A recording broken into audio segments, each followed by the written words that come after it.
ওমর দরদিয়া ধারাবাহিকটি সবার আগে পেতে ভিডিওটিকে লাইক দিয়ে চ্যানেলটি সাবস্ক্রাইব করে দেখতে থাকুন। গল্পের শুরুতেই দেখা যাবে কাবেরী যখন বান্ধবীকে নিয়ে বাণীর হোটেলে খেতে আসে, তখন কাবেরী বাণীর হোটেলকে নিয়ে বাণীকে কথা শোনাতে থাকে যে এই হোটেলটা ভালো না, এটা গরিবদের জন্য, এটা আমাদের মতো বড়লোকদের জন্য নয়, এখানে আমি খাবো না। তখনই কাবেরীর বান্ধবী কাবেরীকে বোঝাতে থাকে যে কাবেরী, এটা অনেক ভালো জায়গা, এটা এখন ইন্টারনেটে ভাইরাল জায়গা, তাই এখানে কিছু একটি আমরা খেয়ে তারপরে যাই। তখনই কাবেরী বলে, না এখানে খেতে পারবো না।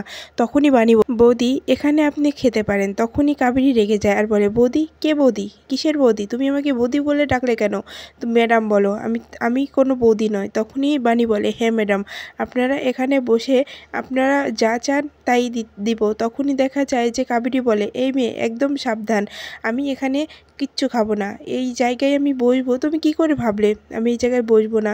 এরপর কাবেরী উত্তেজিত হয়ে যায়। তখন বাণী কাবেরীকে বোঝাতে গেলে কাবেরী উল্টোটা, তখনই কাবেরী তাপসকে ফোন করে বলে যে তুমি যেখানেই থাকো এখনই আমি যে লোকেশনটা পাঠাচ্ছি এই লোকেশনে চলে আসবে।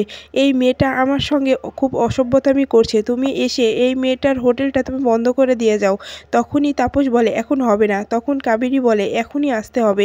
এ বলে ফোনটা কেটে যায়। এদিকে তাপস খুব চিন্তায় পড়ে যায় যে কাবেরী কোথায় গিয়েছে আর কোথায় যে কোন ঝামেলাটা করেছে, আর সেখানে গিয়ে আমাকে এই ঝামেলাটা ঠিক করে দিতে হবে। এরপরে বাণী কাবেরীর জন্য খাবার নিয়ে আসলে সবার সামনে কাবেরী খাবারের থালাটা ছুঁড়ে ফেলে দেয়।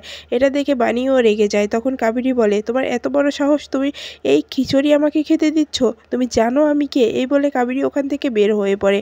আর সেখানে তখনই তাপস চলে আসে আর কাবেরীকে বলে, কি হয়েছে কাবেরী, তুমি এখানে আমাকে ডাকলে কেন? তখনই কাবেরী তাপসের হাত ধরে বাণীর হোটেলে নিয়ে আসে আর বাণী তাপসকে দেখে চমকে যায়। আবার তাপসও বাণীকে দেখে চমকে যায় আর খুব ভয় পেয়েও যায় আর বলে যে এখান থেকে চলে যেতে হবে। তখনই তাপস কাবেরীকে বুঝিয়ে বাইরে নিয়ে এসে তার বান্ধবীকে বলে যে ওকে নিয়ে এখনই বাড়িতে চলে যাও। আর কাবেরী, আমি বিকেলে তোমার সঙ্গে ভালো কোনো রেস্টুরেন্টে গিয়ে তোমাকে খাইয়ে নিয়ে আসবো, এখন এখান থেকে যাও। এরপরে তাপস খুব ভয় পায় যে যদি বাণী অনিরুদ্ধ বা সাথীকে বলে দেয় তাহলে কি হবে, বা মৌলিদের বাড়িতে যদি এই ব্যাপারটা জানাজানি হয়ে যায় তাহলে অনেক বড় সমস্যা হয়ে যাবে। এরপরেই তাপস বাণীর কাছে এসে বলে, বাণী তুমি আমার একটা কথা শোনো, তুমি এই আজকের এই ঘটনাগুলো বাড়িতে গিয়ে বলবে না, এমনকি অনিরুদ্ধ সাথী কাউকেই বলবে না, আমার এই একটাই রিকোয়েস্ট তোমার কাছে। তখনই বাণী বলে, মেসোমশাই আপনি এরকম একটা অন্যায় কেন করলেন? কারণ মাসিমা আপনাকে খুব বিশ্বাস করে,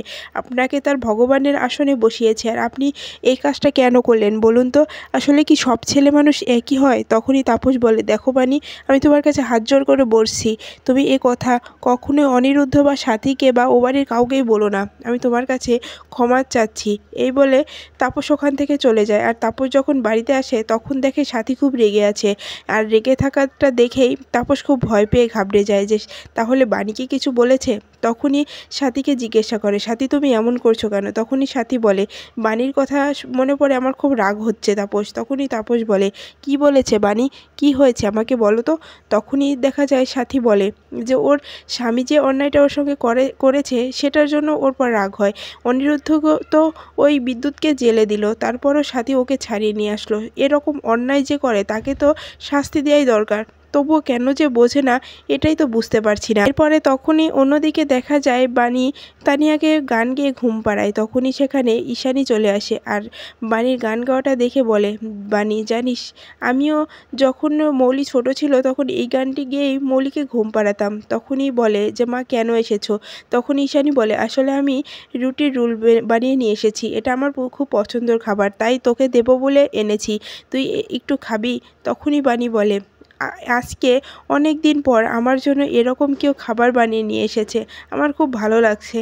জানো মা, আমার বাবা যখন বেঁচে ছিল তখন আমার জন্য এরকম খাবার বানিয়ে আমাকে খাইয়ে দিত, আর আজকে তুমি আমাকে খাবার বানিয়ে খাইয়ে দিলে, আর আমি এই শুনলাম যে আমার বাবা মা এখনও বেঁচে আছে।